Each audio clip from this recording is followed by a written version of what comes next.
channel and hopefully for you too. We are doing a NBA 2021 mock draft video.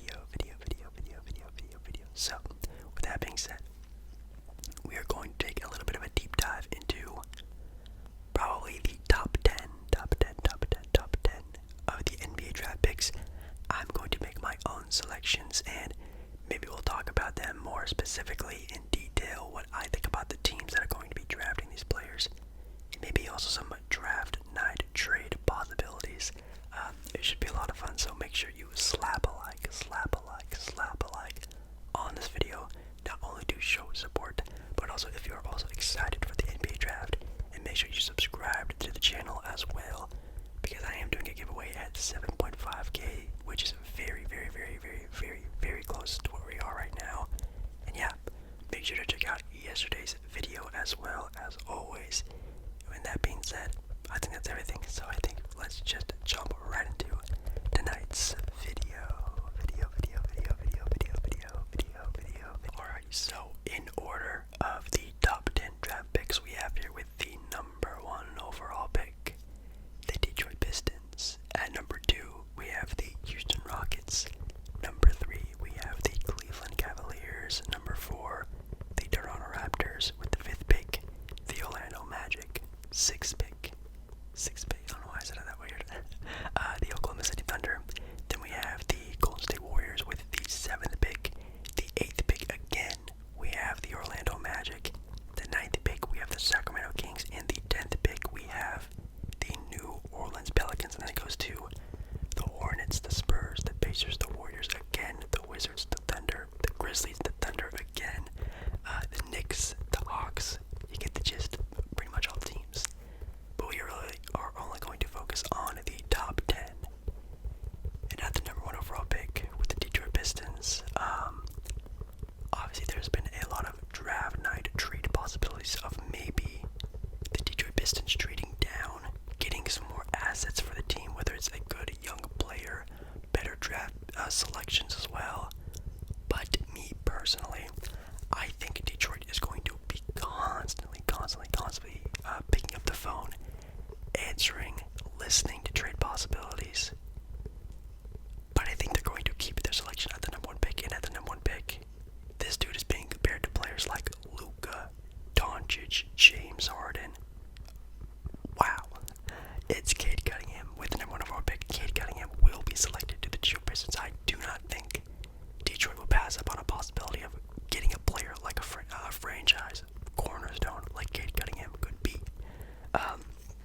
It says here, for some of his strengths, great passing vision, reads and thinks the game at a high level, excellent star potential, good shot creation, devastatingly effective in isolation scenarios, which obviously if you think about today's NBA, that's pretty much all players need to do in today's NBA.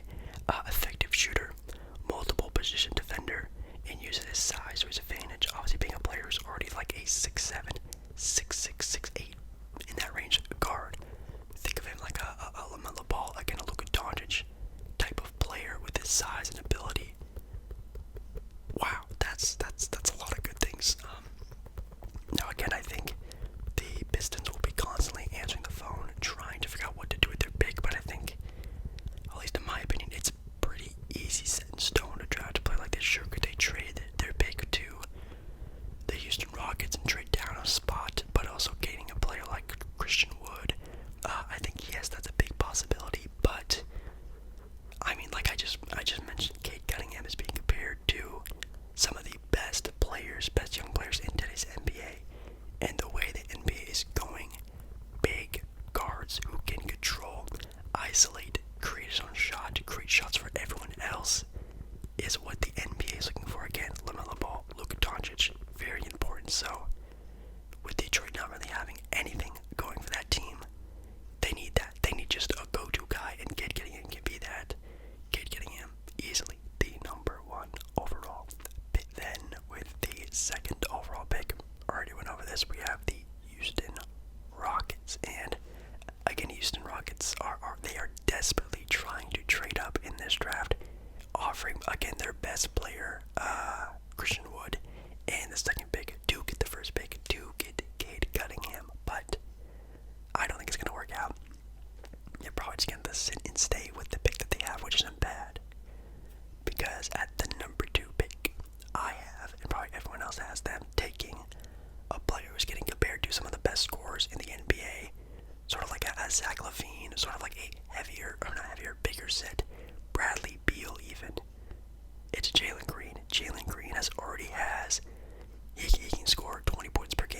today's NBA, he's gonna be so much like a Anthony Edwards type of player, where his offensive capabilities are really going to show out, at least in the NBA.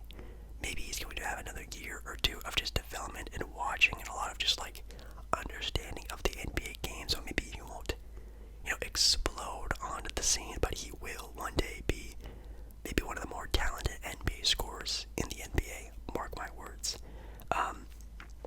One of the biggest sort of upsides that Jillian Green has is that he's played in the NBA G League, which means, he's played with some more NBA ready guys. He's already learned a lot of the NBA sort of system and play and style and how they're supposed to act and the feel of the game, which is why it gives him a little bit more of an edge of the other players who've just come out of college and just learned college basketball. You know what I mean? It's very different from the NBA, so that's a great edge that he has on all the other rookies. Let's see. For some strengths, it says can create and score as well as any prospect in the draft. Explosive, bouncy athlete, and a modern-day NBA two-guard. Perfect size, athleticism, and scoring upside. Ooh. And you think of the NBA, you think of scoring. One thing you can't really knack on him is why he's probably not going to go number one. Definitely playmaking ability is what really puts Cade Cunningham over him. Defensive. I mean, he could be a good defensive player, but his capability, again, not really up to sort of the Cade Cunningham potential on defense, I could say. So there's a couple of things that he really doesn't nag that Cade Cunningham has, but if you're going tit for tat for scoring, I mean, Jalen Green, he's going to hopefully be very impressive. I could see him maybe taking a rookie sort of year or sophomore year to him to get really going, but he will be a very talented scorer in today's NBA. And also with the Houston Rockets, who are already very used to having that, and sort of like a James Harden type of player, him, Christian Wood, maybe they do something else with their team. The Rockets are going on a very good course for their sort of rebuild since trading away James Harden and Russell Westbrook. And at number three, look for this draft pick to be traded, ladies and gentlemen. Now with the number 3 pick, the number 1 guy on the draft board would definitely be Evan Mobley. But with the Cleveland Cavaliers, do not be, too, I guess, hesitant on trading this draft pick away, because the best player available is a position that you already have pretty well stacked with Jared Allen. Now, if the Cavs do keep the Evan Mobley draft pick, that's going to be weird. I think Jared Allen might, ask to leave, ask to be traded, because Jared Allen has already been that sort of second fiddle NBA center. Obviously, with the Brooklyn Nets, he wants to be a starter. So if you can't promise him that, I would probably say trade this draft pick, trade down to maybe an Orlando Magic team that already has 2 top 10 picks. Trade that for that. Magic get the number 3 pick. Then the Magic could get a Mobley or any type of player they would want at that sort of 3 spot position. But as of right now, they have the pick. I think they're going to be traded, but I think Evan Mobley will be drafted here. Some great sort of strengths that we've seen from Evan Mobley. Uniquely talented for a big with a 7-foot frame. A fluid athlete who can drop his hips and defend multiple positions. So obviously a guy who can start at center but can guard the guards and the forwards of today's NBA, which is obviously very important with all the switches and bigger roles teams play nowadays. Elite defensive weapon, talented scorer in the post.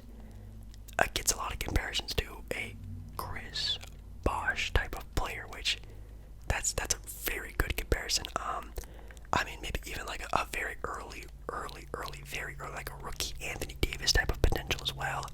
He's going to look very good. Hopefully Mobley can turn into that, but also still keep his defensive prowess and scoring in the paint potential. I really like this as a pickup. I think he actually had a very good March Madness tournament run as well with the Trojans. Yeah, USC Trojans. It was really fun to watch. So, again, do not be surprised if this pick gets traded, because again, the Cavs, they already have, Colin Sexton, they have Jared Allen, they already have a pretty good set team around their guys. Don't be surprised if the Magic, the Thunder, a team like that trades up to get, this type of, great potential player, I guess you could say. The 4th overall pick, we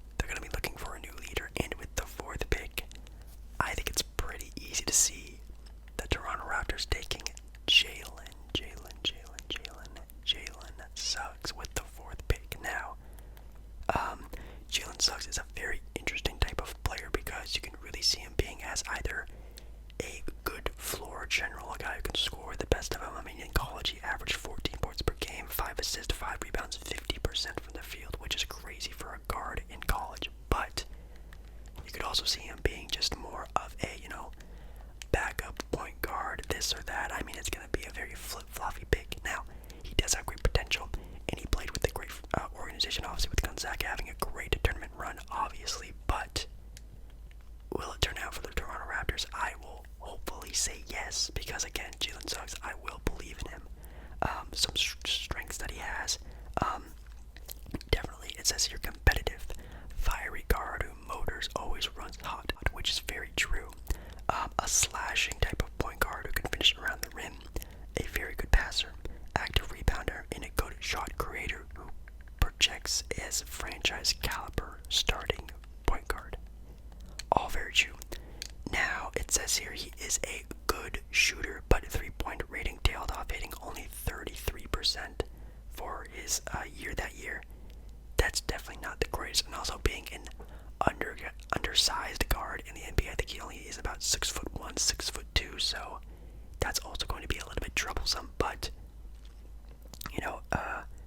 his pro comparison here is George Hill, which isn't really the best case scenario, I guess you could say. I mean, obviously George Hill with like the Indiana Pacers obviously was a pretty decent player, but definitely not a player you want to waste a number 4 pick on, you know what I mean? So if he could just sort of literally just carry what he did in Gonzaga to the Toronto Raptors, that would be a perfect pick for that team, almost like a Kyle Lowry 2.0 type of style, where he's just a good, scrappy, fiery player with a lot of heart, can create his own shot. Definitely going to be a pretty decent shooter in the NBA, that from what I can see, can create shots for everyone else. Hopefully Toronto could just really develop him into a better, I guess, all-around game, really polish out his game. Was obviously Toronto is known for just doing that. Obviously players like Siakam and Fred VanVleet and OG Anunoby, they're very good with developing players like that. So if they could just take what they did in Gonzaga, throw it into the Toronto Raptors with Jalen Suggs, I feel like that'd be a very good combination of the two things. After the number 4 pick, this is where things get very, I guess, opinionated on what you think the team needs and what players you think should go where. Obviously a lot of trade possibilities to go around with teams, trading a jumble of picks to move up in the draft. But with the number 5 pick, we have the Orlando Magic, and again, do not be surprised if the Magic trade both of their 5th pick and their 8th pick to move up to maybe a 3, maybe even a 2 spot. Who knows? That would be very interesting to see. But with the number 5 pick, there are 2 players that are very compared to each other, and I'm probably going to go tit for tat, 1 for 2 on this sort of draft board. And for me personally, I think the Orlando Magic, which is a team I kind of follow, they're kind of one of my favorite teams. I think they should go and get Jonathan Kuminga. I think is how I pronounce his name, Kuminga, at the 5th pick. Now, obviously, this is the player that we're going to be talking about later on, who is also a very good possibility at this pick. But the only reason why I really give Jonathan the edge is the offensive capability. And with the Orlando Magic already having a very good, solid defensive, maybe even a defensive player that you're candidate type of player in the future in Jonathan Isaac, I think getting him more, maybe not an isolation score, but definitely a better score off the dribble in Jonathan Kuminga, sorry. Some strengths here is great potential of size and custom fit as an archetype. You can sort of make him and mold him any which way you want him to be. A good defender, a good scorer, and what position you need him to be. Oozing, it says here, oozing with potential as a jumbo playmaker with craft and capability, confidence to make plays off the dribble, good finisher around the rim, and a defensive player who uses his size, which is great. Obviously, being a 19-year-old who's already sitting at 6'8", that's pretty impressive, not gonna lie. Now, another reason why I really like this capability is that, just like with Jillian Green played in the NBA G League, which is why I give him a little bit of an edge compared to the other players, because, again, getting used and accustomed to that sort of play style, lifestyle, how the NBA works, NBA plays, things like that. I think a lot of people are not taking into account how important that's going to be. Instead of just transitioning from 1 year of college straight to the NBA, it is completely different. So I think you will have a little bit Jalen Brown. Could you imagine a player like Jalen Brown on the Orlando Magic? That is like exactly what they need. They have good solid guard play with Cole Anthony and Markelle Fultz. They have Jonathan Isaac. They already have Mo Bamba, Wendell Carter. They really need a good forward for their team. I think this is almost a perfect pick. Maybe he is going to be very raw, very multiple again, like they already said. It's going to take him probably a couple years to really get into that sort of again mold, but great potential. Let's just hope he can actually show it, I guess, in the NBA. And we're on to the number 6 pick, who are the Oklahoma City Thunder, which again, do not be surprised if the Thunder jumble up a lot of their picks together and trade up in this year's draft to get a player that they want. But with the 6th pick, I have the Thunder taking the other forward we were talking about, who has another great upside player. Maybe even more raw than Jonathan Kuminga, but very good defensively in Scottie Barnes. I think that is almost a perfect pick for the Thunder because, again, we all know the Thunder being a very scrappy team already with great guard play with SGA. Then you have Lou Dort. If you can get a player like Scottie Barnes who could also sort of adapt to that scrappy defensive sort of lifestyle that the Thunder are sort of creating, that is almost a match made in heaven now. Scottie Barnes only had 7 starts in his 24 games in Florida State as a freshman, but he led the team in assists and finished the season with a higher assist rating than Cade Cunningham and Jalen Suggs. So already a very high IQ, very smart player, elite potential size, switchable defender, can guard 1 through 4, maybe even 1 through 5 in today's NBA. A good passer and playmaker ability for his position with elite handling and pulling down rebounds and running the fast break, which we all can know the Thunder love playing fast pace. So with that being said, why wouldn't I pick this guy over Jonathan? Well, the offensive capability isn't really all there. I guess you could say he only averaged 10 points in his Florida State freshman year with 24 minutes. It says here his overall work in progress on offense, particularly as a shooter, making only 27% from threes and 62% from the free throw line. So his shooting form it's okay, it's there, but definitely something that needs to be greatly improved on. So that's maybe the only reason why I'd put Jonathan over him, because I think the offensive capability is a little bit more there with him than with Scottie. But Scottie is definitely going to be a way better defender, obviously a way better passer, as you can see already. He's going to be there, and obviously with the Thunder, that's a great player to have alongside a player like SGA, Lou Dort. Then you have Scottie Barnes on the wing as well, defending you. That's going to be a very good one. Now, his pro comparison is scary because it compares him to players like Ben Simmons, a very young Spurs Kawhi Leonard, like Kawhi before he was a 28 point per game scorer, back when he was about a 15 point per game scorer.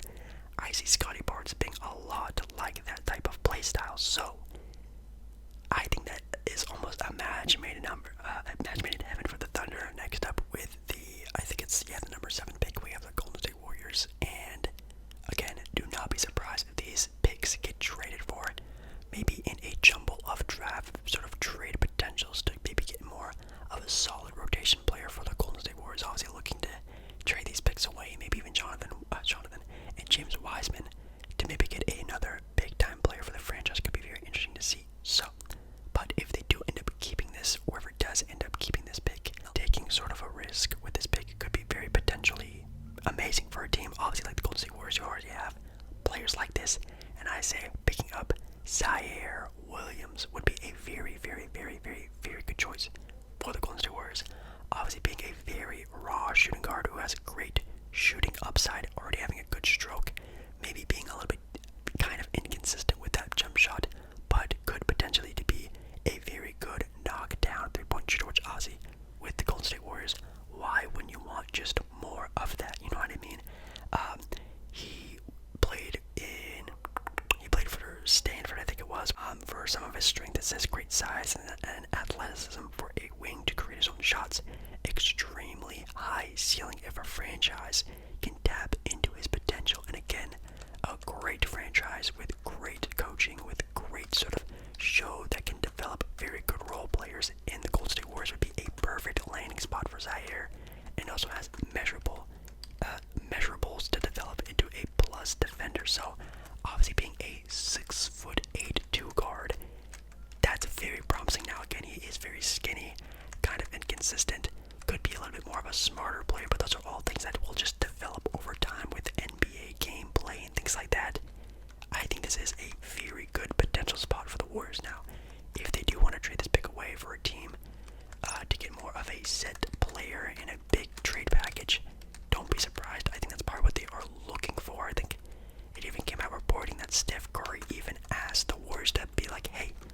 please trade these draft picks away for better players we want to win a title against. So number 8 pick, we have the Orlando Magic again, and for them, it's going to be a player that I really even never really heard of, at least in the NBA draft board.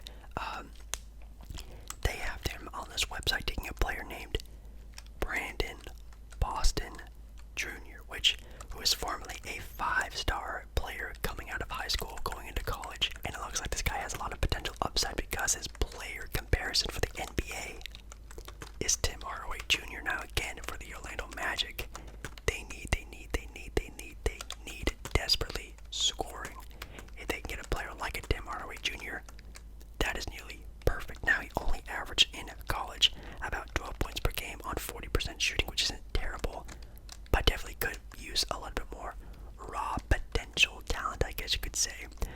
He has a good strength of handle and decision making, a 6'7" guard frame, which is obviously awesome. 6'11" wingspan, won't turn 20 until the end of November, so he still has a lot of uptime and growth for his team. So this one would again be a very project type of player, not going to be coming in the league and scoring in bunches, but Tim Hardaway Jr. being known as being a very good scorer in today's NBA. I know we all saw him arguably being the second best player on that Dallas Maverick run in the playoffs, but it says here he's not really the most, imposing of a defender, and he looks like he's a little bit underweight, and he only shot around 30% from 3, so gonna need to be a little bit better at those positions. But playing for Kentucky, a great organization in college basketball, I think he's not gonna have any sort of weight on sort of worth ethic and things like that. I think this is gonna be a really good pickup for the Magic, getting a more scoring guard, getting another really good scoring forward with Jonathan Kuminga. This draft is looking really good for the Magic. Now again, could trade both picks to move up, which is very possible, but I think even these two players are very good scoring capabilities for the Magic. That's really what they needed. Then with the 9th pick, we have the Sacramento Kings, and they have them taking a freshman from Duke, which seems to be pretty nice. It's Jalen Johnson, which obviously Duke didn't have a really great year this year, so I didn't really follow who was really on that team. But this is a 6'9" forward from Duke, has guard skills despite being a combo forward, so obviously being a bigger 6'9" guy who looks like he can control the ball very well, which is obviously really good. Great in transition, a terrific passer for a player for his size, which obviously, if you think about the Kings, obviously they have tremendous guard play in Tyrese Haliburton and De'Aaron Fox. Obviously, they need pretty much every other position. I mean, if they do keep Rashard Holmes, that'd be a great center for the future for that team, but getting a good forward, getting maybe even rid of Harrison Barnes, getting a young player like Jalen Johnson who's more of a team player could be a very good fit for this team. So I like it. Again, a very project player, obviously a freshman coming from a not so great Duke team. Definitely going to be more of a project player, which, I mean, we see what happened when they did get Marvin Bagley and really wasted that potential, so hopefully that doesn't happen with this player, but I think this is a good sort of fit, obviously needing a forward. And then with the 10th pick, we have the New Orleans Pelicans, and I have them taking Kenan Johnson from Tennessee. I think definitely they just need more three-point shooting, more guard play. So if you can hear the people talking in the background, it's kind of annoying. I think they just need to take the best available guard in this draft. It could be a Kenan Johnson. It could be a Donovan Mitchell player from Baylor who had a very, very big sort of kind of a March Madness, just a year in general. I think either one of those two guys could be great. They just need to take the best available guard because obviously the Pelicans need to stretch the floor for Zion Williamson. Obviously getting another forward or another defender, that's not really going to help the team out for at least team play wise. They need three-point shooting. They need guard play. I think either a Kenan Johnson, who obviously is a very good guard, he's being compared to a player like a raw KCP, Contavious Caldwell-Pope, which obviously is a very good three-point shooter. And again, maybe even a player like Donovan Mitchell. Very funny that he gets sort of compared to Donovan Mitchell being, again, an undersized two-guard who has a very good three-point shooting capability, shooting 44% from 3. So I think either one of those players would be very great for this team. Any sort of guard for this team is going to be absolutely amazing, guys. I think that's going to be it. Maybe some other players that could get sort of picked up in more of the higher top 10. Moses Moody from Arkansas was a really good scoring potential, obviously scoring 17 points last year in the NCAA. Very good potential on his side. Maybe a player like Franz Wagner, obviously Bo Wagner's brother, that's also a good pickup. There are some players who could move up in the draft, but I think teams this year are going to pick more of a project player, because obviously not like in last year's draft where the season was ramping up and everything was starting up super fast. Teams can now finally take more time in developing their young players. I think a lot of teams are going to be doing that a lot more. So that's going to be it. Now, anything to do with draft night trades, I don't think anything is going to happen. Like, I don't expect, a Ben Simmons trade or a Bradley Beal trade or anything like that. Do not think about that in this year's draft. I think if anything happens, it's going to be draft pick swaps. I think that's going to be the biggest thing that's going to happen. But if anything big does happen, I'm going to be talking about it and whispering about it and relaxing with the news or topics, I guess you could say. So, thank you so much for watching this video. Make sure you check out the NBA draft. I am going to be live not right before, maybe about 2 hours before the NBA draft, taking some pics and talking to you guys about the NBA